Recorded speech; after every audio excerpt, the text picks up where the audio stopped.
تو میرے دوستوں میرے بزرگوں فرمایا ملک کے اندر تاتاریوں نے جو برپا اٹھایا تھا میرے دوستوں، وہ کتنا بڑا برپا تھا، ہزاروں مسلمانوں کی جانیں چلے گئی، لاکھوں مسلمان کٹ گئے، جو دریا دجرہ تھا پانی کا، فرمایا میرے دوستوں وہ خون سے اور مسلمانوں کو لکھی گئی کتابوں سے فرمایا پورا رنگین ہو گیا تھا پورا سمندر۔ ہاں میرے دوستوں فرمایا اس وقت شہزادہ بڑے ٹھان کے ساتھ نکلا، بڑی فوج کے ساتھ نکلا، کوئی بھی میرے سامنے اللہ کہنے والا نہ رہے، کوئی بھی اللہ کہتا فرمایا اس کا گردن سے میرے دوستوں سر اس کا الگ ہو جاتا۔ اس وقت میرے دوستوں دو بزرگ بیٹھے ہوئے تھے مسجد کے اندر دو بزرگ۔ اس نے پوچھا اگر کوئی مسلمان ہے کہاں پر؟ بولے کہ ہاں حضرت دو مسلمان، دو بوڑھے لوگ ہیں مسجد کے اندر بیٹھے ہیں، بولا ان کو پکڑ کر لاؤ۔ میرے دوستوں ان دونوں کو پکڑ کر لایا گیا تو اس نے جلال میں کہا تم کیا کر رہے ہو؟ بولے ہم اللہ کا ذکر کر رہے تھے، تمہیں نہیں معلوم کہ ہم آ رہے تھے، تم ہمارے استقبال میں نہیں کھڑے ہوئے؟ انہوں نے کہا کہ ہمیں اس کی اطلاع نہیں ہے، ہم بڑے کی عبادت کر رہے تھے۔ تو میرے دوستو اس نے فخریہ الفاظ کہا، یعنی ان لوگوں کو حقیر سمجھ کر کہا اچھا تم یہ بتاؤ تم بہتر ہو یا میرے کتے بہتر ہے؟ تو میرے دوستو میرے بزرگوں اس وقت حضرت بزرگان دین نے جو بزرگ تھے انہوں نے کہا بیٹا اگر میرا ایمان پر خاتمہ ہو گیا تو میں تیرے کتوں سے بہتر ہوں، اگر میں ایمان کے بغیر چلے گا تو میرے سے تیرے کتے بہتر ہے۔ جب یہ الفاظ سنتے ہی میرے دوستو اس کے دل کے اوپر بجلی گری۔ تو میرے دوستو میرے بزرگوں یہ تھا فرمایا ایمان کیا چیز تھی۔ حضرت عبداللہ بن حذیفہ رضی اللہ تعالیٰ عنہ کو حضرت عمر فاروق نے فرمایا میرے دوستو روم کو بھیجا۔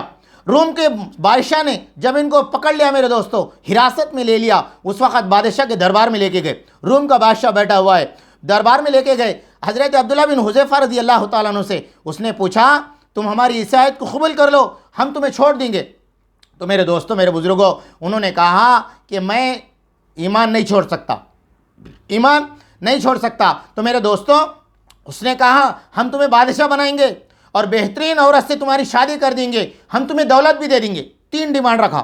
تو میرے دوستو حضرت حذیفہ نے کہا اگر تو ساری دنیا بھی مجھے دے دے میں ایمان نہیں چھوڑ سکتا۔ تو میرے دوستو اس نے اپنے سپاہیوں کو کہا ان کو لے جاؤ سولی پہ چڑھاؤ، تیر اور تلوار سے ان کے جسم کی چھنی کر دو۔ تو میرے دوستو اس وقت میرے بھائیوں لے کے جا رہے تھے تو فرمایا مسکرا رہے تھے۔ تو میرے دوستوں میرے بزرگوں پھر اس کے بعد میں لانے کے بعد بولا جو آدمی موت سے بھی مسکرائے اس کو ایسی سزا نہیں دینا، بڑی سزا دینا۔ تو میرے دوستوں اس نے کہا ایک پانی کا دیگ رکھا جائے، نیچے انگار لگاؤ، پورا دیگ گرم ہوگا پانی سے۔ میرے دوستوں اس میں سے قیدی کو لایا، اس نے اس پانی کے اندر ڈال دیا، پورا گوشت گل گیا، صرف ہڈی باقی رہ گئی۔ حضرت حذیفہ نے کہنے لگا اگر تم بھی اگر عیسائیت قبول نہیں کرو گے تمہیں بھی اس میں ڈال دوں گا۔ تو میرے دوستو حضرت عبداللہ بن حذیفہ رضی اللہ تعالیٰ عنہ کو ڈالنے کے لیے لے کے جا رہے، اس وقت حضرت حذیفہ رو رہے تھے۔